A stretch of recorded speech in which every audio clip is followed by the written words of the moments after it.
Hello, FBLA, welcome, or should I say every other CTSO, because here I have Noe Garcia on another episode of the No Show. I'm super glad that Noe Garcia, a national officer, is of Skills USA, is on the No Show as well. And remember, it's informal, it's unscripted, and we're here to have a lot of fun. So Noe, go ahead and tell us a little bit about yourself. So, hello everyone. I am Noe Garcia. I am a Skills USA National Officer at large. We have not delegated positions yet. So, to me in the future, whatever position you get, congratulations. I am from Skills USA, and I'm so happy to be here with Noah from FBLA. And just a little bit about my CTSO, Skills USA. Skills USA focuses on all of the 16 career clusters, and we have a little bit of different pathways to take than FBLA. Think of things like welding, carpentry, but at the same time, we offer a lot of the same things, a lot of similar things too, like prepared speech and practice interviews. Exactly. That's exactly why I wanted to have you on, is because I understand that both of us do share a similar connection with CTSOs. A lot of people, the way that you climb the ladder and to get into an organization or get up to the national level could be somewhat similar to how another organization does that as well, because at the end, it's still the leadership experiences you still gain whenever you climb up the ladder. So I'm super glad that you're on again.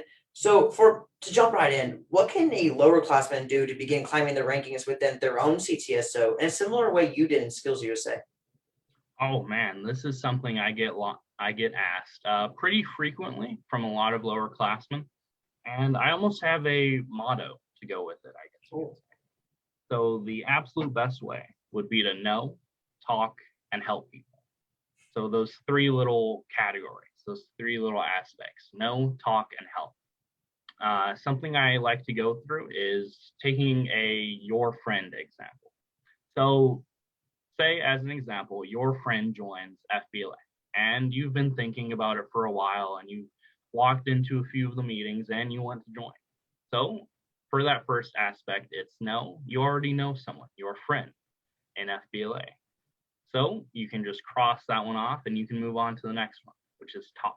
You're able to talk to members, talk to your friends' friends, talk to the advisor, talk to people, get to know people, interact, network yourself. And then, of course, the last one, help people. Be useful, be motivational, be encouraging, help others. Do things that your advisor will look at you and say, thank you, I really appreciate that. And I'd say that's the best way to start climbing the ranks and to start networking yourself in almost any CTSO and even class. Yeah. Yeah. Okay. So I can already tell you right now that this is probably going to be the most informational show that I'm ever going to come out with, because that was so good how you brought up the know, which is obviously the knowledge that you have to, or know people, know connections as well, and then the talk as well. You have to start networking within the organization. It's so good how you were able to bring that up. At first, I was like, "What was he talking about?" No, because I was thinking of NO. It's like, what does that mean? But you're talking about no, exactly. Okay, so that made more sense then. Yeah, that was a perfect way to sum up how you can climb the ranks and what a lower classman can begin doing whenever they're in the lower classman level before they officially really start climbing the rankings within an organization. So Yeah, it's a great way too. I actually started my freshman year doing that. That was taught to me by a state officer that year. I got the chance to meet them when they got to present. And I asked them, what could I do? What could I do to stand out? Because I always had the big dream of being a state officer and all that. And they told me this. They told me the no, talk, and help. And really, it's so helpful. It's something that I keep in the back of my mind. Did you ever expect yourself to be a national officer? To be honest, I never, if you were to ask me 3 years ago, what would I be doing my senior year? What would I be doing now? I would not have hit the mark. But that being said, it was definitely a progression. It was definitely okay, I can make it into regional office. And then I did. And I told myself, I can make it into state office. And then I did. And in state office, I remember telling to myself, I've made it this far. Why wouldn't I shoot for the top? Why wouldn't I take the next step? And so I did. And it worked out. Okay, yeah. for me personally, I would never expect myself to be even be in the state office position. If I were to ask myself, like my freshman year itself, I thought I'd just be involved, but not in the state level involved. So I completely agree with how you're able to word that. And so to jump to number three, or to jump to our next question, what was your main strategy with your national campaign, or what message did you try to give to Skills USA members in order to secure more membership votes? So this year was, of course, a little bit different. That's not a big surprise. That's not a big, ooh, gotcha. But we had to adapt. We had to overcome. We had to do some things a little bit differently this year. And a big one of those things was not being able to meet in person. Yeah. Normally, I would be campaigning at NLSC, National Leadership and Skills Conference. That's a conference that Skills USA does typically at the end of the year where a bunch of people join. There's a lot of competitions. There's the national officers, there's the state officers. It's a great fun time.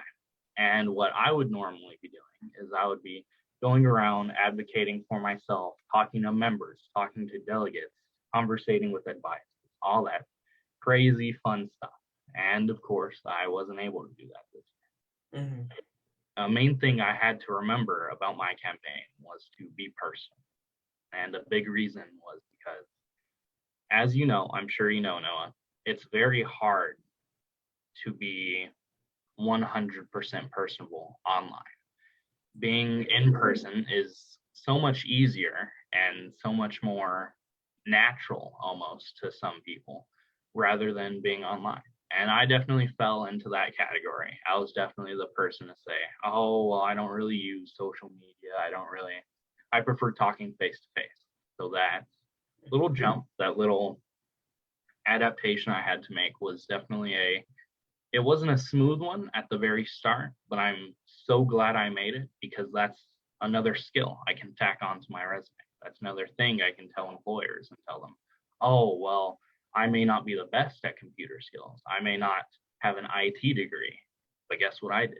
I became a national officer during the year where I couldn't even meet people.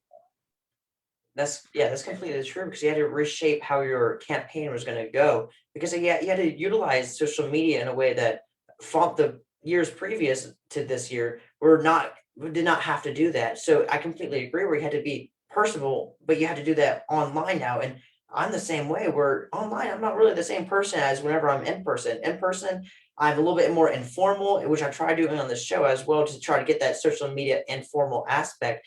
But when I'm on virtual, I almost come out with my FBLA speech mode, which is what I call myself, or what a lot of other people in FBLA call when they have this like formal tone in the way that they're speaking, and they speak in a way that they know that they're in FBLA. It's their FBLA formal tone, and that's what always comes out of me whenever I'm in a virtual with a virtual screen in front of me. But whenever I'm in person, yeah, you be a lot more personable, like you said. And so, yeah, that was a great way to sum up how your campaigning had to go this year, which is very unfortunate. But at the same time, again, it helps you with more whenever you go on to later on in life, you have those skills of campaigning and social media aspect. So jumping to the next question, give us your favorite memory in Skills USA. So this one is definitely another one that I was asked a lot, especially during my campaign. I would have to say it's a big tie, which is why I'm a bit hesitant, but I would definitely have to say my favorite time was at LTC. That's Leadership Training Camp. That's a that's a camp that Skills USA members are able to travel. I believe it's 3 days, 2 nights, and it's in the middle of a forest. It's crazy. It snowed last time I went. Wow. We're all in cabins. It's so much fun. We get to do presentations. We get to get presented by. I truly cannot stress it enough. If you are in Skills USA and listening to this, you should definitely go. But we were at LTC. Yeah, Go ahead. FBLA has a leadership camp that we host from September 16th to the 18th of this year. And it seems a little bit similar to that. Of course, I'm guessing yours was in the winter time though, if it snowed. Definitely not September 16th to the 18th. But yeah, that seems like it was a lot of fun. My favorite memory had to be whenever it was a training as well. So I could kind of understand that, which was the training that I just went to 3 weeks ago in the West End. which was the state officer training, which was just so much fun because you bonded with so many people inside that training, and didn't just have to be people from FBLA. It's people in Skills USA as well. It was honestly a great experience.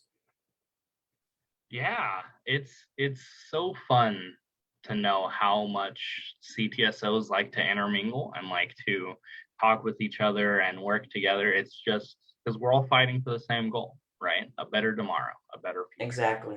Exactly. And even how Team Tribe put it whenever they were presenting us, it's all for the members as well. So we could all grow with each other whenever we're with each other, because that's exactly what we did. We would all hear different ideas. Like from DECA, we heard so many ideas. From Skills, we heard so many ideas. And we're like, wait, maybe that would look good on our POW as well, or our program of work if you're unfamiliar with that. It was just so great to be able to bond with all the other CTSOs because we all share that same drive for a better tomorrow, like you said. Yeah, of course. So thank you so much, Noe, for coming on this show. And of course, I'm gonna title this show the most informational show that we'll probably ever get, because it's so true, because you brought us so much information, and it is so good to have another leader from another CTSO come on, because you have so much more experience and you have a lot of experience that you can share to FBLA as well. So thank you so much, Noe, and I'm so glad you came on. Of course. Thank you for having me. I love getting involved with even my own state association on all CTSOs. I love doing it. That is definitely something I'm going to look back on high school at and be like, yes, I was definitely up there as a CTE leader. I completely agree. Completely agree. And FBLA, look for our next show on Monday, which will be coming out. And I look forward to having that person on as well. I'm not too sure what it is, but I look forward to that as well. So thank you so much.